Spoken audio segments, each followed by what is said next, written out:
Hello everyone, Gaming Smiler here, and today I'll be reviewing the 90s miniseries of It, which was directed by Tommy Lee Wallace, who also did Halloween 3, which is considered one of the least favourites, but that's purely because there's no Michael Myers. But I'm going to give you a non-spoiler review real quick. Basically, the first part's real good. I'd give that probably about maybe 6 or 7 multicolour balloons out of 10. Purely because some of the effects don't hold up and some of the scenes kind of don't make sense if you think about them. But yeah, that's about the only problems with that one.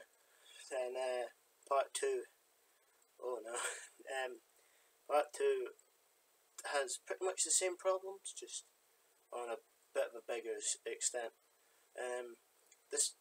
Both parts together are about 3 hours long, so yeah, if you want to watch it, make sure you got a spare 3 hours. But yeah, that's non-spoiler part done. So let's get on with the spoilers.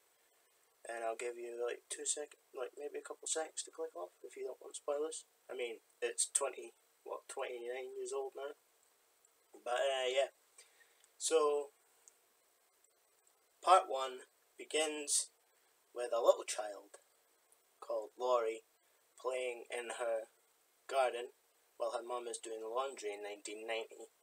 And she's finishing up and she heads inside, and within that like 1 minute that she's inside, Pennywise appears and he says hi to the kid, and the kid's all smiley and happy, and then he gives her an angry look and he charges her, and then that's the first kill. The first kill is there's quite a lot of kills like this, purely probably because of the budget.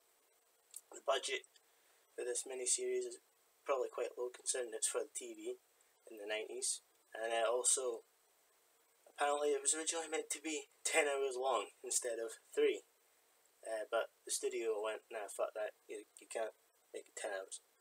But anyway, apart from that happens. Mike Hamlin gets involved, and he's not very happy about it. The police aren't doing a very good job, and he goes to investigate, because this is the sixth child I should say, that's gone missing in the past like few weeks, which means the police are doing a really shit job at trying to do anything. And Mike, as I said, investigates, but he gets told not to by the police.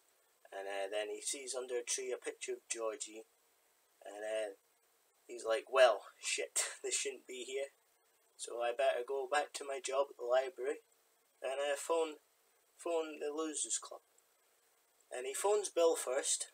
Bill has a ponytail and wears glasses, and the ponytail doesn't really suit him very well, not gonna lie.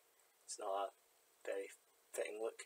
And as I said in my 2017 movie review, that he ends up having an actress for a wife, and he writes horror stories, but that doesn't quite matter that much. Basically, he gets the call, and he starts remembering things.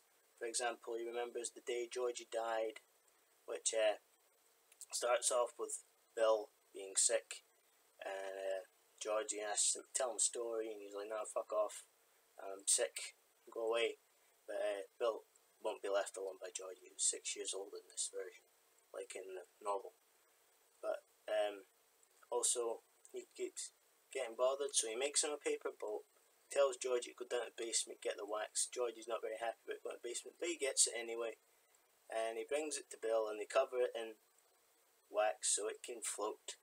And Georgie goes outside and plays with it during the sunniest stormy day I've ever seen, and he, of course, it goes down into a storm drain, and he meets Pennywise, which Tim Curry's performance is brilliant. Love it. It's probably like the best thing about this entire miniseries. And basically, he ends up like trying to convince Georgie, and then he mentions about how about the balloons, and Georgie's like, do they float? And then he goes on a tangent about floating. Pennywise really likes floating, Don't know why. It makes sense in the 2017 movie when you take a look at the sewer where there's a bunch of floating dead kids, but there's none of that because that's only a thing for that movie. But yeah, basically, Pennywise then he does the arm bite, but he doesn't look as stupid because like his eyes don't go up here; they're just different coloured, and he has sharp teeth, and it's another one of the camera close-ups on Pennywise. Anyway, the next bit is at Georgie's funeral, and Bill's upset, obviously, because his little brother's died, and he feels like he's guilty because he gave him the paper boat. And then he goes to Georgie's room, and he takes a look at a little scrapbook. And then, as he reaches a picture of Georgie winks at him. This, of course, freaks him the fuck out, and he throws the book away, and then it starts to bleed. People seem to forget that moving pictures were creepy, but then Harry Potter came along. But yeah, that happens, and then it goes back to him as an adult, and he's like, oh no, I need to go to Derry, I need to get out of England. And his wife Audra's like, no, you can't leave, we're in the middle of making a film. And then he's like, well, blah blah blah blah, I need to do this, I need to go. And then she's like, won't you tell me? He's like, no, I'm not going to tell you fucking shit, anything.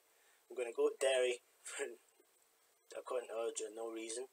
She doesn't know because, he doesn't tell her. He just gets really defensive.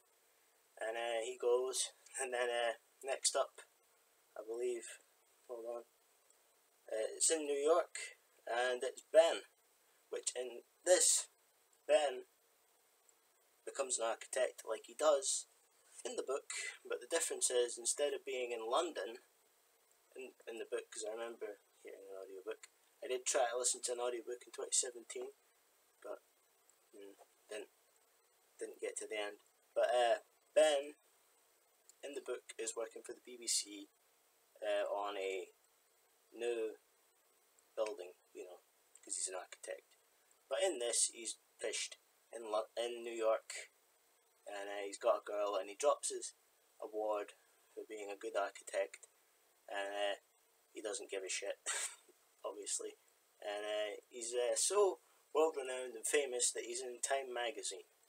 And basically he gets a phone call from Mike. Mike's like, it's back, and then he has his flashback. There's quite a lot of flashbacks because that's how it's told in the story. It's meant to be like, what is it? It's basically repressed memories. That's what it is. It's supposed to be like repressed memories. And basically Ben remembers to when he first came to Derry, and he's going to class. It's his first time in class. He's a fat kid, and oh yeah, he was also telling the lady about how he was fat. There's quite a bit of like exposition about him. I was going to say expedition, but that doesn't make sense. Exposition on him, where he's talking to this woman about his past life, like him in the past. But yeah, he gets bullied by Henry. He gets called Porky, and he gets bullied for it. And then the teacher gets angry and tells Henry that he's gonna be in for the rest of the week for an hour longer in detention, and then he threatens Ben's life. Making a couple of jokes, unacceptable, but threatening his life, I'll have that. That's all right. But after that, Ben sees Beverly, and he's already smitten. And then after that, there's the scene at the kissing bridge. Henry doesn't get to cut him because it's for TV and it's not allowed. He falls into the Barrens. He meets the losers after losing Henry Bowers by hiding in a tub, and Henry picks on Eddie and Bill, and then Ben goes to them, and they have a chat, and they become all pally over throwing rocks, and then it goes back. Oh wait, I think if I remember correctly, yes, I do remember correctly. I have notes here, by the way, so I don't go off track. Basically, Ben then goes to the edge of the Barrens, and that's where he sees his dad, who's fought in the Vietnam War and is dead. I used to think it's Vietnam. I don't think it's Vietnam. But Korean War. That was it, Korean. Why am I saying Vietnam? But anyway, he died before Ben could even have that many memories of him. Basically, it's Pennywise in disguise. He's just telling him, "Oh, I live in the sewers now, Ben. You should come with me. You want a balloon? They all flop." And it cuts away from him and cuts back to Ben. Ben says, "Daddy," and it cuts back to him, and he's got 3 orange pom-poms on his suit, and then he's got a handful of balloons, and it turns to Pennywise. Pennywise basically calls him fat, and then after that he disappears, and then all of a sudden the skeleton comes out of the water, and then he goes into more about floating, and then it goes back to Ben as an adult, and yeah, he basically says, "Yeah, I'm coming," and then also I forgot to mention, he also writes the poem, and this one has the troubled life with his cousin for like 2 seconds. His cousin sees that he's writing a poem, and he's all like, "Hey, you're in love, ha ha ha," and then Ben gets all pissy because, you know, he's quite sensitive about things like that. So he tries punching his cousin. His aunt sees it. She's like, "You little ruffian, get the fuck away from my son." And then his cousin lashes out, saying that the only reason he's there is because they're doing their Christian duty, and then his aunt and his mom have an argument, and his mom goes outside, goes to talk to Ben, and Ben's like, "I fucking hate it here," and that's when he disappears to the kissing bridge. I forgot to mention that. I've got it here, but I forgot to mention that. And then next, it's Beverly. Beverly gets a call at work. Not allowed to take it because her spouse is a dickhead. As I explained in the 2017 review for what I thought was going to happen, Chapter 2, her spouse is an abusive prick. And he doesn't allow her to take the phone call. So after they make a deal with a bunch of Japanese businessmen, they have a fun time, and then at night, and then she gets a call from Mike. Mike is she starts packing immediately, and then she gets into a domestic with her spouse. Her spouse is all like, "No, you can't fucking leave. You're with me. You can't leave. You're not allowed to leave. If you play your cards right, you'll leave the house in 2 days instead of 2 weeks." And then she's like, "If you ever come fucking near me, I'll fucking kill you." And then he's like, "No, you won't. You forgot your manners." And then she starts throwing things at him, and he gets knocked down by a headshot with a small little can. It's not really even a can. It's just basically a small bottle of scent. She throws it at him, and it hits him in the head, and he falls down. That's him done. Then she gets in a taxi, and then she has her flashback, which is basically her. She finds the poem. Ben puts the poem at her front door and plays a little bit of a trapdoor run and hides in the bushes. And he has a tendency to bite his fingernails, which don't like how there's a close-up of that. But basically Beverly sees it, she reads it, and then her dad sees it, and he gets all pissy and then slaps her. She gets slapped quite a lot. I forgot to mention that her spouse backhands her before that domestic happens. But yeah, she runs away. She meets Ben in the bushes, and then they go down to the Barrens and they meet the rest of the Losers Club. Well, I say the rest, just Billy and Eddie. But after that, Richie and Stan arrive. Stan in this isn't really focusing on his bar mitzvah. He's more of just being a scout. That's his thing. He's just a scout. But Richie is still a motormouth, still talks a lot, still cracks a lot of jokes. Anyway, so they do that, they meet, and then that's the Losers Club almost fully formed. Almost fully formed. But there's also the part, basically they build the dam. And then she thinks that there's a montage of them building the dam, and they build it together, and they're all like, "Yeah, we build the dam," and they're all happy, and then the rest of them fuck off, and she speaks to Bill, and then she's like, "Oh," she does the whole entire, poem thing, and he's confused, he doesn't know about the poem, because, it was banned. And then after that, there is the bathroom scene, the scene with the blood in the bathroom, and that scene is pretty well done. She's not tied up with hair in this one, there's just kind of a big bubble. After a bunch of dead kids talk to her through the pipes, there's a bubble and it bursts and it's all blood. And then, like in the other movie, the dad can't see it, and she just blames it on a big spider scaring her. And then he says, "I worry about you a lot, baby," which is basically his catchphrase. He says he worries about her a lot, but he abuses her. But yeah, after that, Pennywise says, "You die if you try, you die if you try," and then that's that one over. So next it's Eddie. Eddie is also in New York, and he's got his own limo company, and with this limo company, he uses that to get to the train station. He has his flashback in there, but before that happens, he's getting himself ready. He's getting all these pills and having to deal with his overbearing mom, who's just basically, he's like, "I gotta go back to Derry," and she's like, "Why would you go back there? There's nothing there for you." Obviously, she doesn't know about it. And while he's in the taxi, he's talking a bunch of business with the driver, basically saying, "Oh, you need to pick up this famous guy, you need to bring him here because he really likes it here." And then after that, he has his little flashback, which is basically him. Basically, it's just Eddie, and he's at the Paramount with the Losers Club, and they're watching The Wolf Man. And basically, as this happens, he gets a fright. He accidentally knocks over his popcorn by kicking it, and then it lands all over Billy. No, not Billy. Fuck, Henry Bowers. It lands all over Henry and Belch and the other bullies, and they look up. They're not very happy. And then Richie takes it a step further by pouring his cola down on them. So then they all bolt away from the cinema because it's it's not a good thing to stick around after you do that to someone as psychotic as Henry Bowers. But yeah, basically after that he goes back home.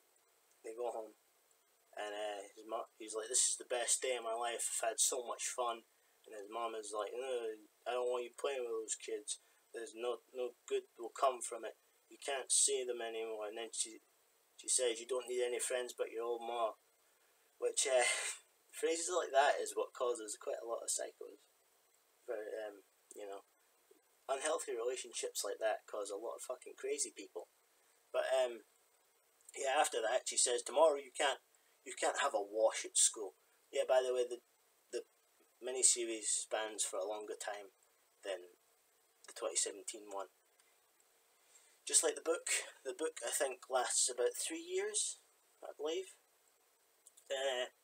He goes to school, goes to PE.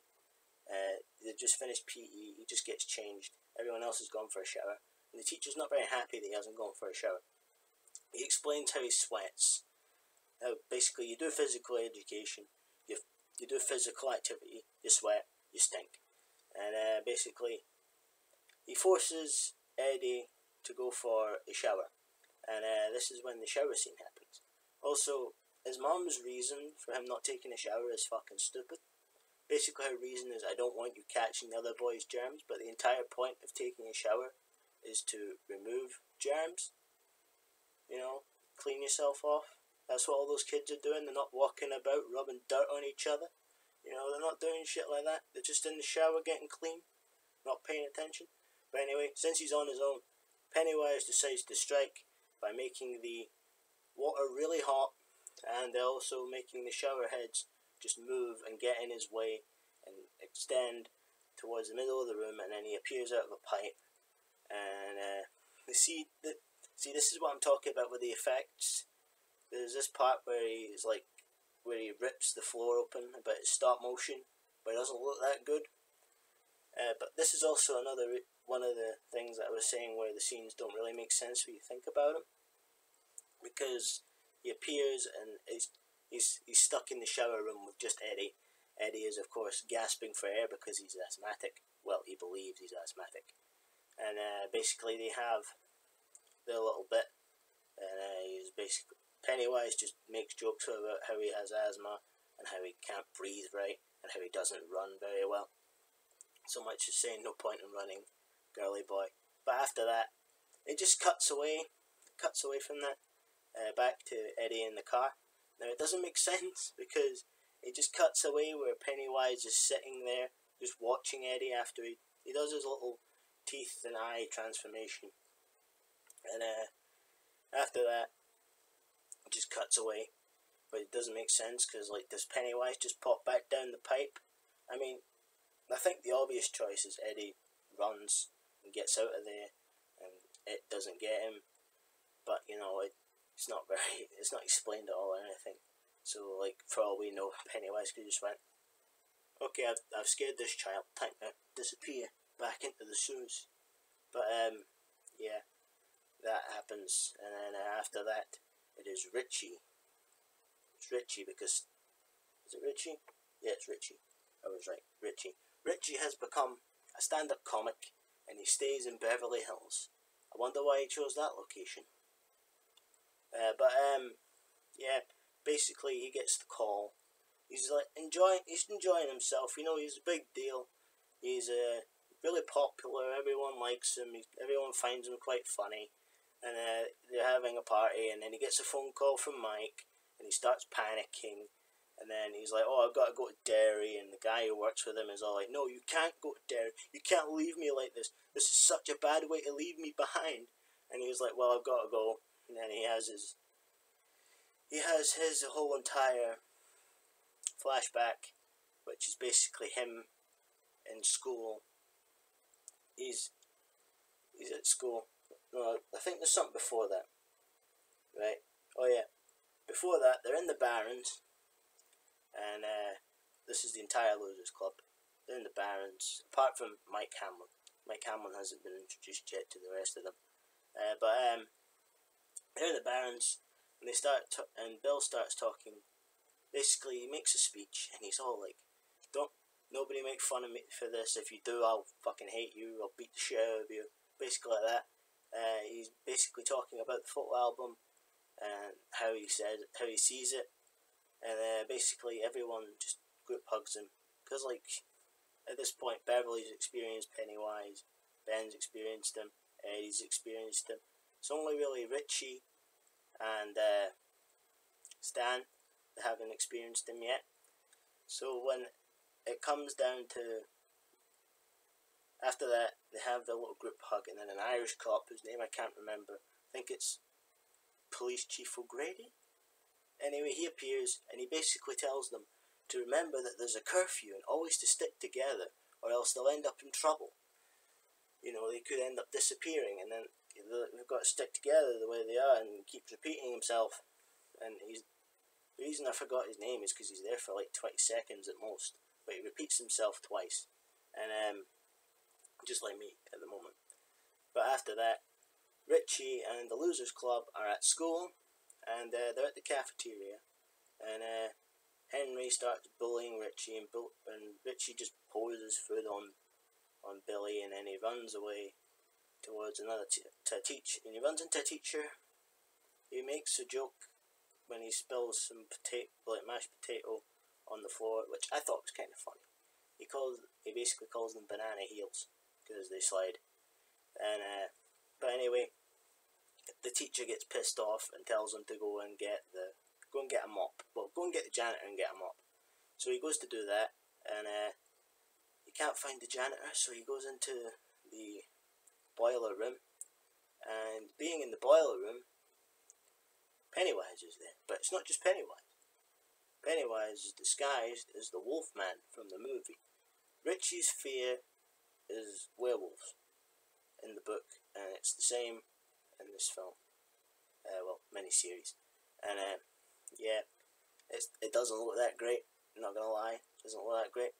But anyway, it gets a hand on him. This is another scene where I'm like, you know, Pennywise should just kill him. He's already really scared. But yeah, anyway, Richie escapes his grasp and runs away towards the other end of the boiler room. Pennywise does his usual trick of transforming back into Pennywise, and he starts going on his floating tangent, and then he gets his long teeth, and his different eyes. Basically, it gets kind of repetitive after a little while. But after that happens, he goes up to the cafeteria and he screams, "Help, help, there's a werewolf in the basement." And everyone but Bill, Beverly, Ben, and someone. Basically, they're not, they believe him, apart from Stan. Stan doesn't believe him, because, Stan still hasn't encountered it yet. But after this, he's finished having his flashback, and now it's Mike's turn. He goes back to the dairy library, and Mike starts reminiscing. He starts thinking about it, and he starts thinking basically that about his first day in the school, where he basically gives a presentation on the history of dairy and all the tragedies that have occurred, and the teacher stops him, and Henry then bullies him for being black and calls him the N-word a couple times, and then he runs away from them, and they end up in the Barrens with the Losers Club. But the Losers Club are all talking about how they've seen the clown, and they're all just chilling on this big old tractor thing, and then or digger, and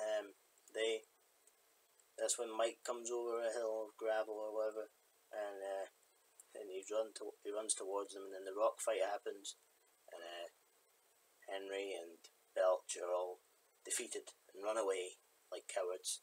After Henry runs away after giving them the threat of "I'll kill you all." But after that they take a look at Mike's presentation, and it shows just a bunch of Pennywise stuff, and that's when Stan gets his first introduction to it. Basically, they're all sitting there, all watching, they're all taking a look, and the pictures come to life, and Pennywise basically threatens them, saying he's their worst nightmare and how he's going to kill them all. Basically, just the usual bad guy threats. But then he sticks his hand through the page, which probably would scare someone the first time round if they didn't expect it. And Stan basically can't accept it. He can't accept it. And everyone's like, "Yeah, it's true. You can't deny it." But I mean, you could have closed the book a little bit earlier. Imagine if that hurt his hand, just like fucking wham. Pennywise's hand's trapped in between the book pages, and he's just screaming on the other end. But after that, I'm pretty sure that's the end of that one. Yes, they take a picture. There, and they call themselves the Lucky Seven. After that, and then it goes back to Mike in the library, but now there's a balloon beside him, and he gets a fright as it pops. And then after that, it's Stan's turn. Stan gets a phone call. Stan's become an accountant, a very, very prestigious and high accountant who makes a lot of money. None of them have kids, by the way. Just a quick thing, none of them have kids. Mike doesn't even have anyone.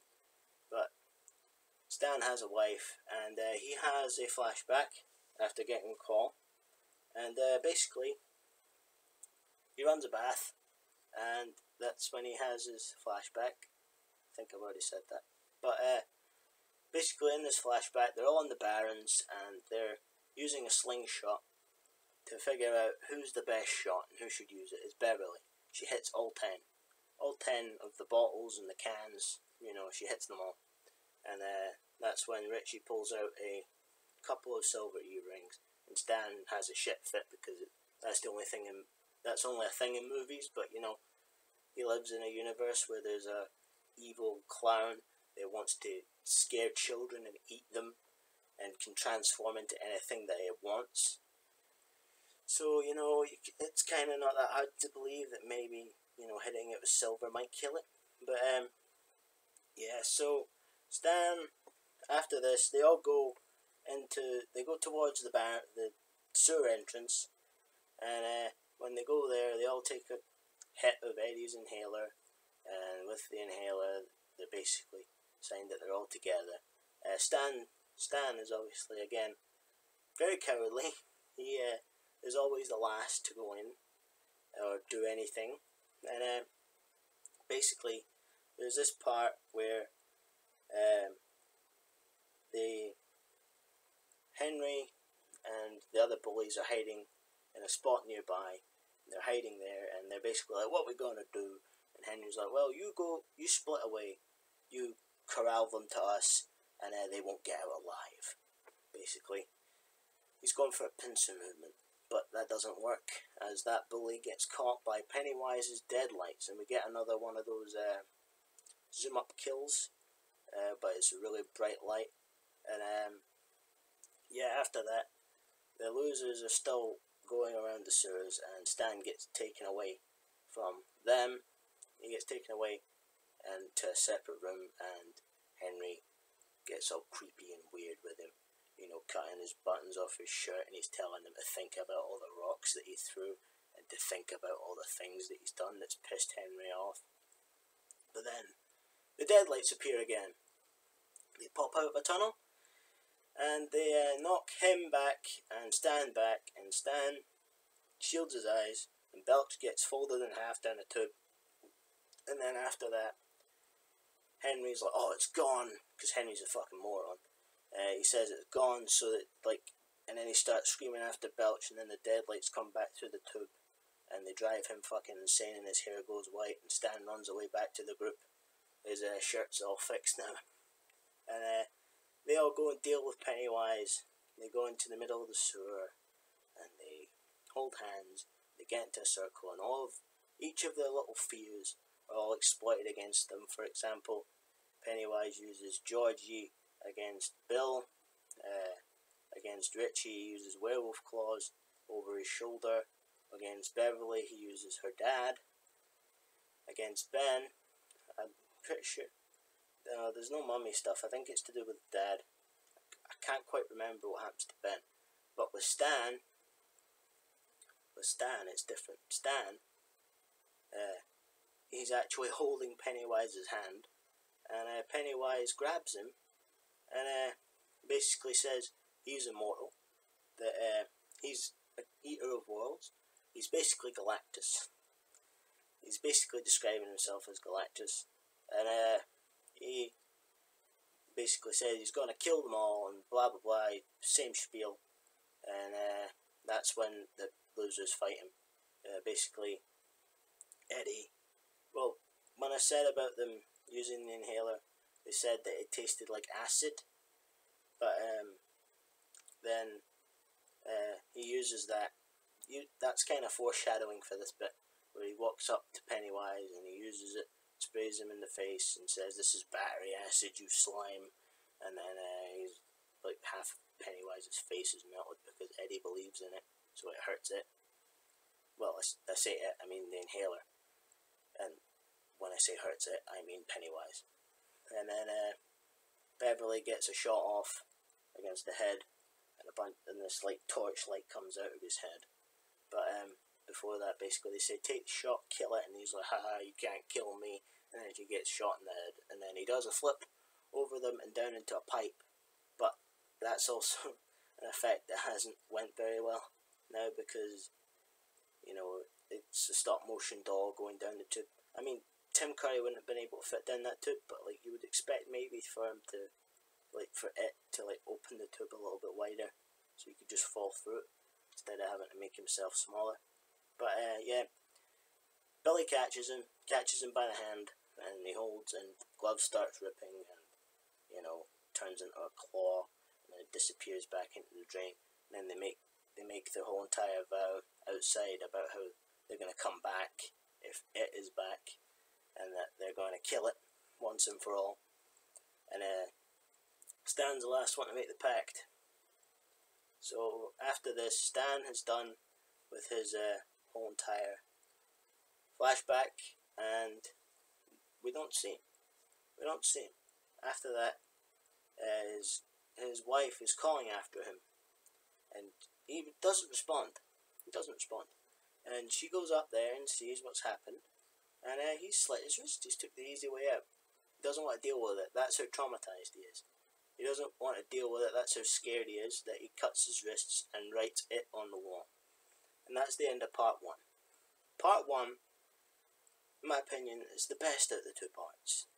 Purely because of some of the stuff. I know, like, I keep saying, like, some of the scenes don't make sense, or some of the effects don't quite work well anymore. But to be fair, you can say that about a lot of horror films from like the early 90s, from like the 70s to the early 90s, especially if they're made for TV. And as I said, I'd give it probably about a 6 or a 7 out of 10. And yeah, actually I'd give it a 7. 7 multicolored balloons out of 10. But now it's on to part 2. Part 2 was released 2 days after part 1, and it starts immediately. It immediately just gets into it. There's no title card, there's no nothing. It's just immediately Bill in a graveyard. Bill goes to the graveyard, he meets George, he goes to Georgie's grave, and he meets Pennywise there. Pennywise starts picking on him for his starter. So basically, take your pick, Billy Boy. And I really like that bit. I like that bit. I basically just like everything with Tim Curry's Pennywise. Even when he goes on about his whole entire floating thing. But yeah, basically he says for Bill to take his pick, except for the one on the end. He's dug 7 graves, and one of them is filled because that's Stan's grave. But after that, Bill basically says, "Oh, I'm not afraid of you. I'm not afraid of you." But he doesn't sound very convincing. He's not very convincing that he's not afraid. And then Pennywise does the whole entire like teeth and eyes thing, and then he's like, "Oh," Billy's like, "Oh, no, no, no, no." And that's the end of that scene. Pennywise disappears, and then basically Bill then goes to find Mike at the library. They meet, they talk, Mike shows Bill that he kept his bike, Silver, which is obviously named after Lone Ranger's horse. But yeah, they repair it, and then they go out for a cycle, and they go out for a little laugh and a little joke and have some fun as they wait for everyone else. You know, they do some tricks, like for example, Mike holds up a red jacket, and Bill goes to do it with horns like that on his head. You know, a bunch of 40-year-old men on a small silver bike. Yeah, nothing's odd about that. But anyway, they start talking about playing cards, and then Bill drops him. It turns out on the back of every card is Pennywise, and I like that bit. I'm not gonna lie. But anyway, after that, Richie has arrived in town. Richie is back, and he looks at the Paramount, aka their cinema that they went to go and see the Wolfman, and he's not very happy because it's closed down. And you know, he's like, where do the people go and see their culture and all their films and blah blah blah. And then he's not very happy with the movie title, which is basically Richie told you birth date 1950 to 1990. So yeah, because that would freak anyone out if their name was on a billboard and then the birth date and then their supposed birth year and supposed death year. But yeah, after that he goes to the library, goes to try and find Mike. Yeah, he has the hots for a younger woman. I mean, he's 40. She's I think she's like 19, maybe, somewhere around there. And I mean, it's legal, but it's not comfortable at all. It's not very comfortable to watch. Pennywise points that out when he appears, and he's like, "Isn't she a bit too young for you, Richie?" Blah blah blah. Look up here. I've got a balloon for you. One balloon ain't enough. I'll try a bunch. I like that bit because a bunch of balloons fall from the ceiling, and then well, no one's supposed to see this, but like this is understandable. This is forgivable to me because, like, you know, there's a bunch of balloons that pop with blood in them, and basically the people that are supposed to be just there aren't supposed to know that they're covered in blood. and they're not supposed to know it's going to pop, but they flinch, like they close their eyes. But it's understandable because you're having a balloon full of liquid popped in your face. So like you're gonna flinch anyway, just from either the pop or the blood flying at you. So I get that's fine. It doesn't bother me. But Richie starts panicking, and when a balloon pops right in his face and he gets covered in blood, but no one else can see it. It's only him.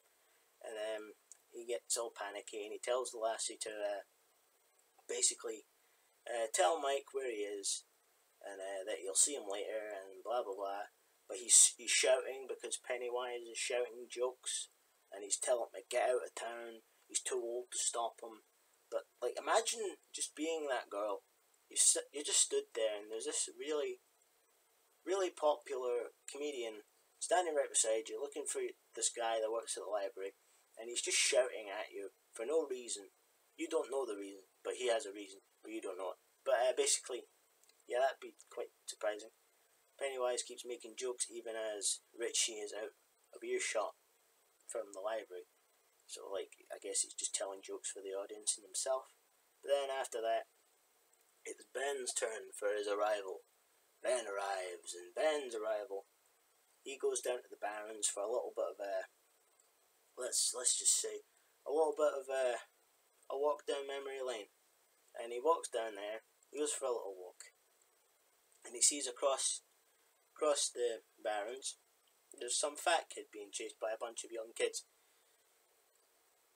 And of course, to him it just reminds him of when he was a fat kid, and he was being chased by Henry Bowers, and this kid trips and he hurts his knee, and then he helps the kid out, tells him to keep the bandana and that everything will be better in the future. And then he goes back to his taxi.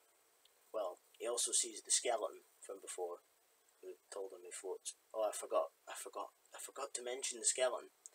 Thought I wouldn't forget. Back when I mentioned about his dad dying in the Korean War, after that, Pennywise just pops up as a mossy skeleton, and tells him about his whole entire floating thing. And then he does that again, basically, to Ben, and Ben goes back to his taxi. He gets in the taxi. He keeps going towards Derry, and then that's when he sees Pennywise with a bunch of balloons, and then he's just waving at him, and he's got a big grin on his face. And then all of a sudden, a yellow balloon appears beside him, and it says, "Turn back now." Of course, he's not going to turn back. Then Beverly, if I remember correctly, no, I don't remember correctly. I don't see it. But basically, after this, sorry, I'm a bit sidetracked. Basically, they have a whole entire moment where they... Oh yeah, no wait, I've got it now. I know where I am. Sorry, I lost track because I just kept talking, and didn't look at the notes. There's this scene with Beverly where she goes back to her dad's, and there's this old lady that's living there, and her dad's been dead for about 5 years. She doesn't know, and then things start to get a little bit creepy. Let's just say, the old lady, who was perfectly fine looking for an old lady, she was just alright, just chilling, alright, good, basically typical granny. She offers Beverly tea. Beverly takes the tea. The old woman starts drinking the tea very loudly, and then she takes the tea away from her mouth, and her teeth are all rotten. They weren't rotten before. Beverly's confused. Beverly starts stirring her tea. It turns out it's not tea, it's blood. And then she drops it out of fear. The old lady goes to pick it up, and after picking it up, she turns into a decomposing version of her father. And he says, "I worry about you, baby. I worry about you a lot." Obviously, this is Pennywise. And she runs out, she escapes, and then she turns back, takes a look at Pennywise. Pennywise is standing in the door, he's chuckling, he's having a laugh. You know, he's enjoying the goof, the scare that he's pulled off. He's scared Beverly. And then there's a truck horn, and she looks at the truck, and then she looks back at the building. Turns out it's completely boarded up. All the windows, the door, it's all boarded up. And then after that, there's the scene at the Chinese restaurant. Basically, I believe I'm missing something actually. I know this is very, very, very unorganised, but I've realised that I've written this in a really bad way. No, the next bit is back in England. Audra is having a chit chat with someone who's really important when it comes to making this film that they're making, and he's not very happy that Bill's just hopped on a plane to America. He's just hopped on a plane to America out of nowhere, and he's not very happy that he's just disappeared and they can't finish it because he's gone. But as he says earlier, he can be replaced. It doesn't matter. But Audra can't because she's had some scenes done, so she's quite important. He's like, please don't fuck up my whole entire career, and don't fuck up your career for him. And she just says, fuck it, I'm just gonna book the next plane to fucking Maine, and I'm gonna go there and see how Bill is. And then that's obviously when the guy's gone. So the next bit is at a Chinese restaurant in Derry. Well, no, I forgot about the pharmacist. Sorry, I forgot about the pharmacist. The pharmacist is basically this scene where Eddie goes back to the pharmacy that he went to as a kid, and this is where he has a small flashback about how he finds out that his medication is all placebo. It's not real. Well, you probably know what placebo means, especially if you've seen the 2017 review. But he finds out it's placebos, and then he goes into the pharmacy for old times. I mean, it looks different, obviously, because it's been 27 to 30 years of change around there. And he goes in and he finds that the pharmacist that used to talk to him as a kid is now a very old man, and he's at the back of the shop. And he goes to talk to him, and the guy just talks about licorice and cigars and alcohol and how he wants it. And he keeps trying to tell him how he's Eddie, and then all of a sudden his voice, the old man's voice, changes to Tim Curry's voice. He puts his hand on Eddie really tightly, and he basically tells him to get out of Derry, get out, never look back, don't come back, or else you'll die. And then after that, that's when we get Chinese restaurants. Promise, I'm not going to go on another tangent about another character. Basically, that's when we get that scene, and they all meet up. It's first it's Bill and Mike, then it's Eddie, then it's Richie. Richie. I'm forgetting that someone is dead. It's Ben and it's not Richie. It's Ben, then it's Eddie, then it's Richie. Richie's last. No, he's not last. Actually, forgot about Beverly. But Richie's the one who has the special entrance out of the guys. He walks in, he sees them, he panics, he goes to the bathroom, he has a little chit chat with himself. He has a little bit of cool down, a little bit of cleaning off, because he's just had an encounter with Pennywise and he's had blood on his face. But basically after that, he goes out and he makes a joke about how growing up, when you grow old, you let go, who got fat, who got wings and blah blah blah, and then everyone just goes beat Richie, and then Beverly appears, and Beverly has a kiss with Bill, and Bill has a wife, so it's a bit awkward. I mean, she has a husband, but not really anymore, because as I said, the domestic. But yeah, after that they start having Chinese food, and this is one of the worst parts of this entire film, of this entire thing. It's about 5 minutes long, but it feels like 10 minutes. But that's the same with the bike bit. It's not that long, but it feels longer than it is, and it's kind of boring. It's basically a montage of them eating and laughing and having fun and reminiscing. We have no fucking clue what they're saying because there's a bunch of music over it, and you just sat there and you're like, when the fuck is this over? And then it's over and they're finished eating Chinese food and they're just talking about the past, and then they mention Henry Bowers and how he he basically he just confessed to killing all of the children. He just confessed to killing all the children like it was nothing. And then, but apparently no one believed him about the whole entire clown talk, which I think is kind of odd, because he didn't actually see Pennywise. He only saw the dead lights, which made his hair go white. And anyway, after this, it cuts to a scene in an asylum where Pennywise appears on the moon to him, so he becomes the shadow at night.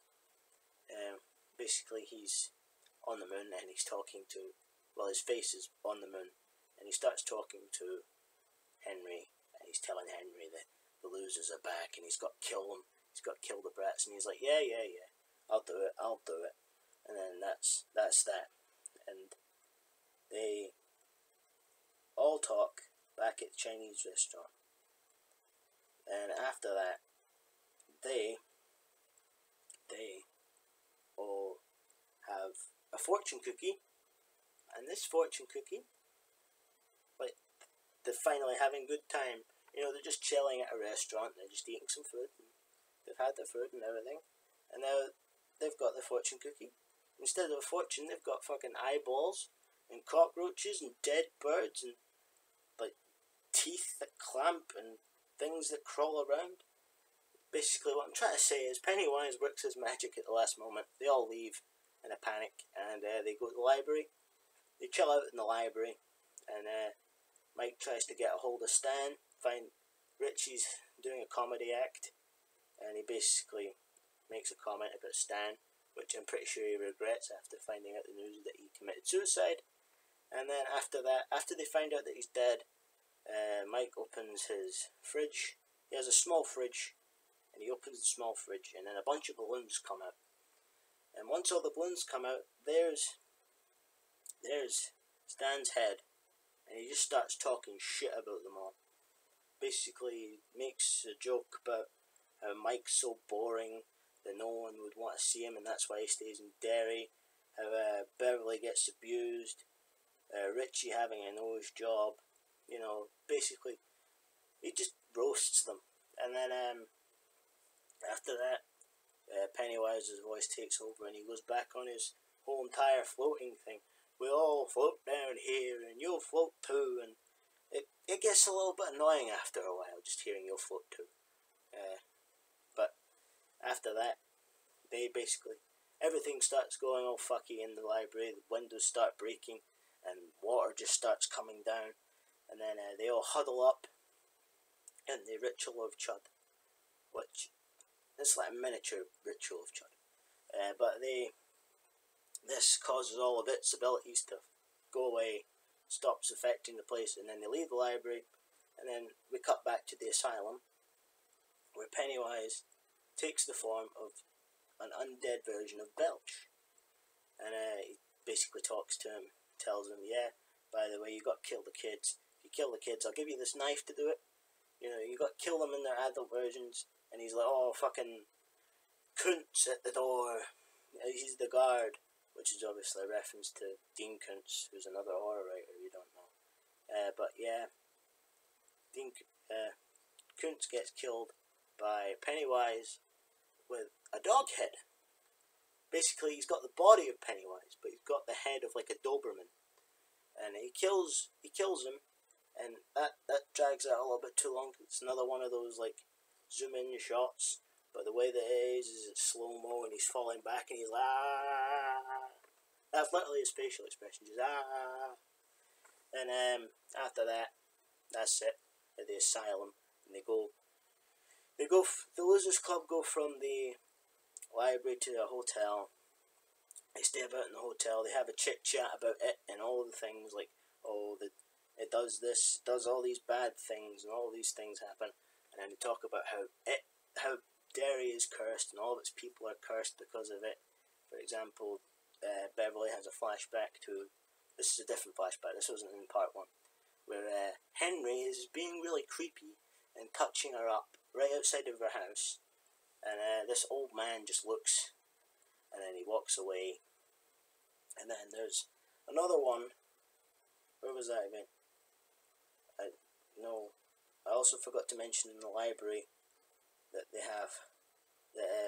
tell a story about Stan where he meets Pennywise and he's a bird. No, not bird. No, I fucked that up. He's basically a mummy, and Stan starts repeating names of birds, and yeah, that's it. That's it for that scene. It doesn't really matter that much.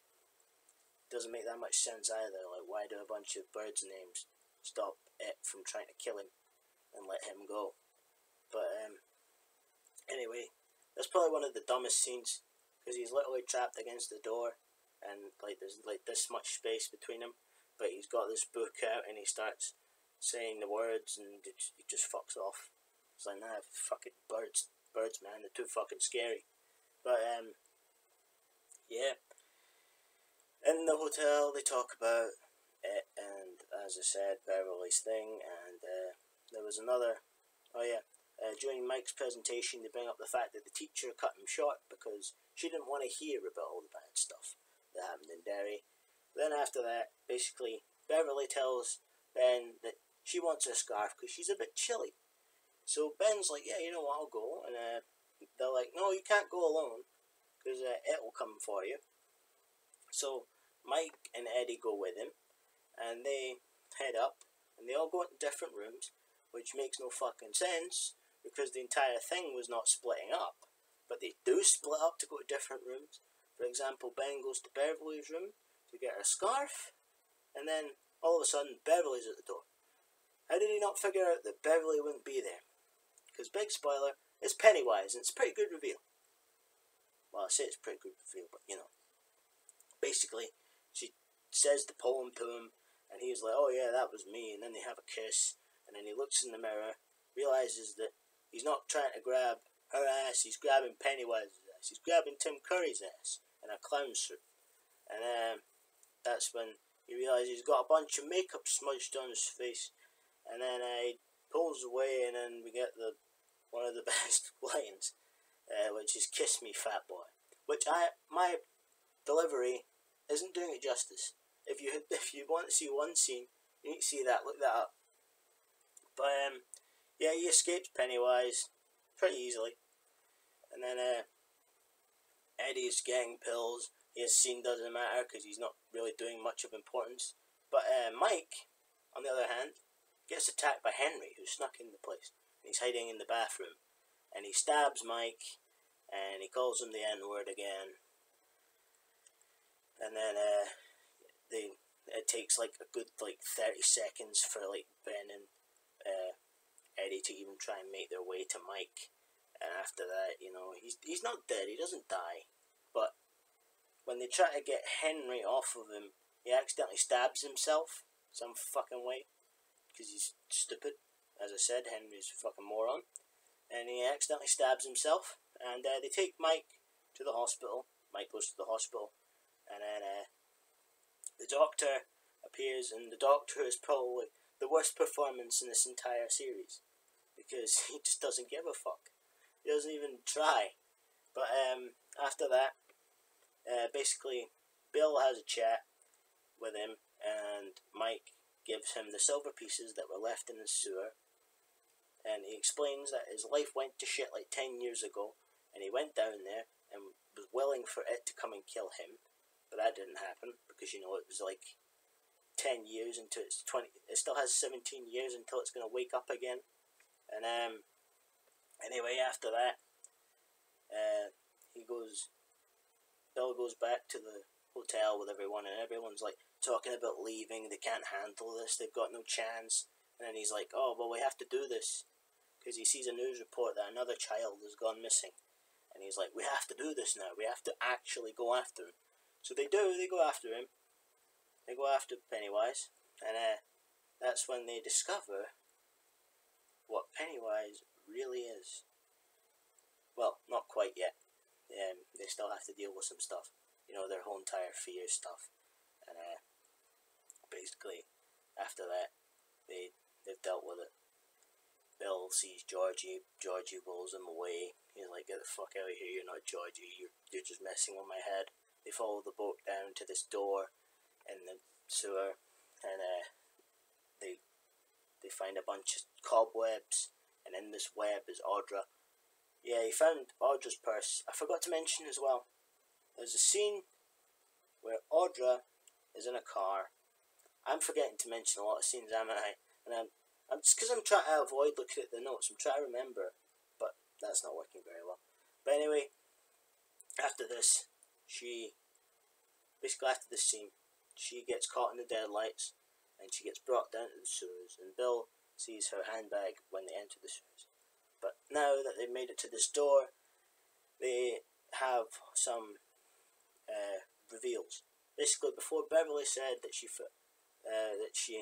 had a flashback to when they cleaned the bathroom back in the hotel. This was back in the hotel. I forgot to mention the whole entire bathroom clean scene, and then she says, "I fell in love with you all that day," which is kind of creepy.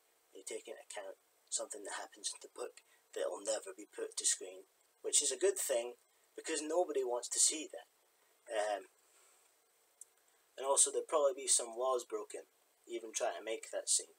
But yeah, basically, I understand why Stephen King put that in, but nah, it's not a good idea to put that on screen.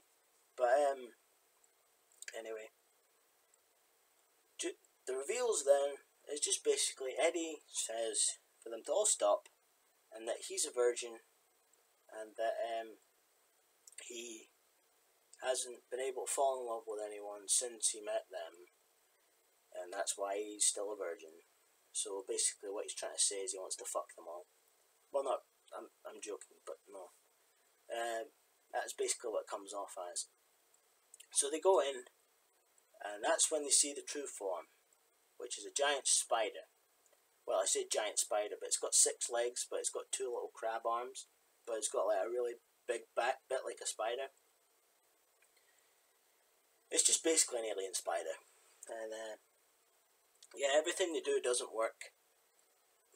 Beverly tries shooting it, one misses, one that dinks off its face. Everything that Bill and Richie, Ben try to do just stop because it shows its deadlights. I shouldn't say Pennywise because it's not Pennywise anymore, it's just it in the spider form. And it shows them the deadlights, which stuns them, and then Eddie thinks back to when he done the whole entire "this is acid, you slime" part. So he tries that again, except instead of saying "you slime," he says "you disappear." Of course this doesn't work, so Spider just grabs him, picks him up and crushes him. Doesn't quite crush him to death yet, and Beverly gets one of the silver pieces. She aims for the deadlights, doing this, and then bang, right in the deadlights, and it gets mortally wounded, and it drops Eddie, and Eddie falls to the floor, and he's basically dying. And after he dies, they all march after the spider, and they push it over. They literally just push it over. They just push it, nothing else. There's no other thing. They just push it over, and it's on its side, and then they punch and kick the shit out of it, and then they rip out its heart. And that's it, dead. It's gone. That's how it's done. It's just had its heart ripped out. That's about it. That's probably the most goriest part of this whole entire thing. This entire miniseries, which is fair, because it's not a human getting hurt or a dog or animal, so it's fine, I guess. But basically, they all have a good ending. Well, I say good ending, but Audra's gone catatonic. Eddie's dead, so that's not so good for Eddie, but Eddie dies, and Audra goes catatonic from the deadlights, but everyone else gets somewhat of a happy ending. Mike writes down in a diary everything so he doesn't forget it, and he writes down that Ben and Beverly have left Derry, have got married, and they're expecting a kid. So that's a curse broken, because it was actually stopping them from reproducing or doing anything like that. So after that, he mentions that Richie is now even more famous and making even more things that are considered successful and great. He's making a comedy movie with another comedian, and it looks stupid. Like, it looks like a cartoon come to life. And after that, he mentions Bill. Bill is unfortunately just leaving Derry with his catatonic wife. And they're about to get in the car. And before they get in the car, Bill has an idea. He looks at his bike, and he grabs his bike and he puts her on the back of it, and he cycles down a road. Like, what? Why? But it works. It works anyway. She stops being catatonic. She comes back. But imagine how terrifying that would be. Like, you have no fucking clue what's going on. Like, all of a sudden, like, the last thing you remember is being at a gas station, and then asking this guy for directions. He gives you directions, and then he turns into a clown that starts asking you if you want a balloon, and then his eyes start glowing, and then the next thing you know, you're in the middle of traffic on the back of a bike with your husband. Just cycling like a fucking madman. Not the best idea of a good time, I would think, or even a good time to wake up. But basically it works. They have a kiss, and that's when the film ends. But I also want to raise the fact that what if she woke up and she had a reaction, fell off the bike and fucking cracked her head against the pavement, or cracked her head against a car coming past, or hit another car as it was coming past head on. She'd be fucking dead. So Bill would have basically accidentally killed his wife. Would have basically committed manslaughter. But you know, it works out in the end. I don't know the ending to the book, so I can't tell you how accurate the ending is. But I do know that in the book it becomes a giant spider. But I don't think that it would look as terrible as it does. Because at first it's stop motion, and then it's this live practical thing, which looks really dumb. Mostly because one of the eyes goes like this. It goes like one eye is like this, and the other eye is like this. Just looking off. It's got a lazy eye, basically, is what I'm trying to say. So it doesn't look as creepy. It's like with Pennywise, like I mentioned, like when he bites Georgie's arm, his eyes go like that, in that direction. So like, it's not that great. But It Part 2, I would probably give a 5. 5 multicolored balloons out of 10. I say multicolored because unlike the 2017 movie, Pennywise's balloons are more than just red, which is the same with the book, which you can even just get from reading the part where Georgie dies. But yeah, it could have gone better, but you know, you can say that about a lot of things, but at the end of the day, it's 29 years old, and it's still very well loved. I like it. As much as I talk shit, I like it. You know, hopefully you enjoyed this. If you did, leave a like. If you didn't, do what you do. And the next review shall be of It Chapter 2.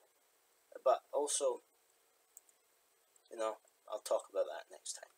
And I'll hope to see you next time. This has also gone on for way too fucking long. But if you're new here and you want to help me, hit the subscribe button. If you want notifications, you've got to hit the bell, because that's a thing. And good